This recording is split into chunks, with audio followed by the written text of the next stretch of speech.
ಅದಕ್ಕೆ ಬೈರಾಯನ್ ಈ ರೀತಿ ಹೇಳ್ತಿದ್ದಾನೆ. ಹರಿಣಿಗೇನೋ ಗತಿ ಕಾಣಿಸಿದ್ರಂತೆ. ಮತ್ತೆ ನಮ್ಮನ್ನ ಎದುರಾಕೊಂಡ್ರೆ ಸುಮ್ಮನೆ ಬಿಟ್ಬಿಡ್ತೀವ? ಅದಕ್ಕೆ ಸರಿಯಾಗಿ ಶಾಸ್ತಿ ಮಾಡಿ ಇಲ್ಲಿ ತಂದು ಬಿಸಾಕಿದೀವಿ. ಈ ರೌಡಿಗಳಿಗೆ ಒಂದ್ ಕೆಲಸನೂ ಸರಿಯಾಗಿ ಮಾಡಕ್ ಬರೋದಿಲ್ಲ. ಉಳಿಸ್ಬೇಡಿ ಅಂತ ಹೇಳಿದ್ರೆ ಅರ್ಧಂಬರ್ಧ ಜೀವ ಮಾಡಿಬಿಟ್ಟಿದ್ದಾರೆ. ಈಗ ಹರಿಣಿ ಮತ್ತೆ ಎದ್ದು ಬಂದ್ರೆ ನಮಗೆ ತೊಂದರೆ. ನಮಗೆ ತೊಂದರೆ ಆಗತ್ತೆ ಅಂದರೆ ಅವಳನ್ನ ಉಳಿಸದೇ ಇರೋದೇ ಒಳ್ಳೆ. ಹೌದು, ಸಡನ್ನಾಗಿ ಯಾಕೆ ಪ್ಲಾನ್ ಅಂತ ಗೊತ್ತಾಗ್ಲಿಲ್ಲ.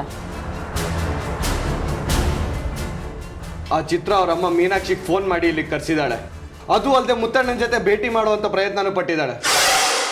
ಅದಕ್ಕೆ ಇವತ್ತು ಹಾಸ್ಪಿಟಲ್ ಮಂಚದ ಮೇಲೆ ಮಲಗಿದ್ದಾಳೆ. ಈ ರೌಡಿಗಳು ಮಾಡೋದೆಲ್ಲ ಇಂಥ ಅರ್ಧಂಬರ್ಧ ಕೆಲಸಗಳೇ. ಬೈರ, ನೀನು ಅಲ್ಲೇ ಇದ್ದಿದ್ರೆ ಇಷ್ಟೊತ್ತರಲ್ಲಿ ಒಂದು ತೊಂದರೆ ತಪ್ಪಿರೋದು. ಇರಲಿ, ಪರವಾಗಿಲ್ಲ, ಇನ್ನೂ ಕಾಲ ಏನು ಮಿಂಚಿಲ್ಲ. ಯಾರಿಗೂ ಗೊತ್ತಾಗದೇ ಇರೋ ಹಾಗೆ ಹರಿಣಿ ಕಥೆನ ಮುಗಿಸ್ಬಿಡಿ. ಕರೆಕ್ಟಾಗಿ ಹೇಳಿದೆ ಮಾಯಾ.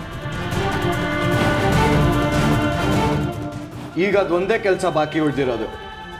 ಸರಿಯಾಗಿ ಟೈಮ್ ನೋಡಿಕೊಂಡು ಆ ಹರಿಣಿ ಕಥೆನ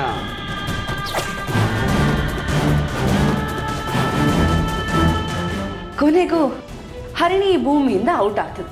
ನಾನು ಕಣ್ ಸಮೇತ ಮನೆಗೆ ಇನ್ನಾಗ್ತಿದ್ದೀನಿ. ಅದಕ್ಕೆ ಒಬ್ಬರೇ ಆ್ಯಪಲ್ ತಿಂದಿದ್ದು ಸಾಕು.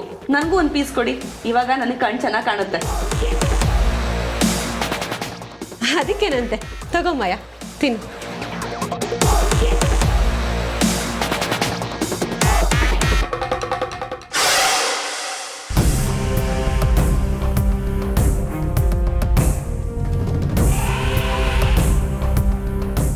ಅಮ್ಮ,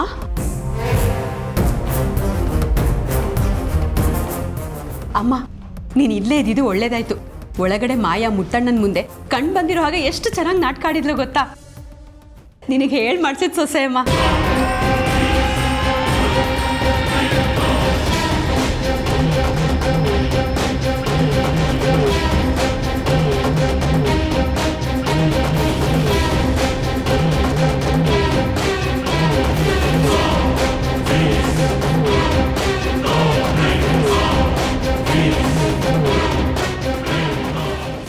ಎಷ್ಟೇ ಆಗಲಿ ಅವಳು ನನ್ನ ಸೊಸೆ ಅಲ್ವಾ ಶರ್ಮಿಳಾ?